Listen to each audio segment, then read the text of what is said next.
ചിരട്ട കൊണ്ട് ചെയ്ത ബൗൾ ക്രാഫ്റ്റിലെ ரொம்ப ஈஸி இந்த பவுல் தான் மொத்தம் 2 சிரட்டை தான் இதுவும் மேலே ஒரு பெரிய சிரட்டை கீழே ஒரு சிரட்டை சும்மா எடுத்து வெளிப்பகுதியை உள்பகுதியை பாலிஷ் பண்ணி தேய்ச்சி எடுத்துடணும் அடியில் ஒரு சின்ன சிரட்டை கட் பண்ணி இந்த மாதிரி ஒட்டிடணும் பவுல் ரெடி ஐஸ்கிரீம் எல்லாம் வச்சு சாப்பிடலாம் பண்ணது ரொம்ப ஈஸி வீடியோவில் போட்டிருக்கேன் பார்த்ததை பண்ணுங்க பிடிச்சிருந்தா லைக் பண்ணுங்க பவுல் செய்ய இந்த வெளிப்பகுதியை மொத்தமும் க்ளீன் பண்ணி எடுத்துடுவோம் ரெண்டாவது உள்பகுதியை சுரண்டி எடுத்துடணும் உள்பகுதியை சுத்தம் பண்ணி எடுத்துடுவோம் நீட்டாக உள்பகுதி க்ளீன் பண்ணி எடுத்தாச்சு இனி வெளிப்பகுதியை க்ளீன் பண்ணி எடுத்துடுவோம் வெளிப்பகுதி கிரைண்டிங் பண்ணி எடுத்தாச்சு அடிப்பகுதி கட் பண்ணி கிரைண்டிங் பண்ணி எடுத்தாச்சு இதை எப்படியே வச்சு இந்த வலிய பீஸ் இதுக்கு மேலே வச்சு ஒட்டி எடுத்துடுவோம்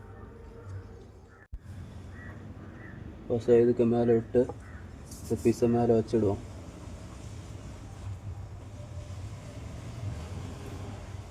அப்படியே ஒட்டி எடுத்துடுவோம்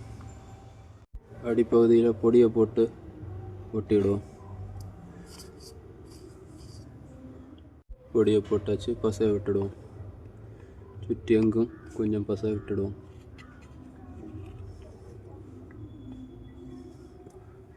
இதே போல் இந்த பகுதியிலையும் பொடியை போட்டு ஒட்டிடணும் முழு பகுதியிலையும் பொடியை போட்டு பசையை விட்டுடுவோம்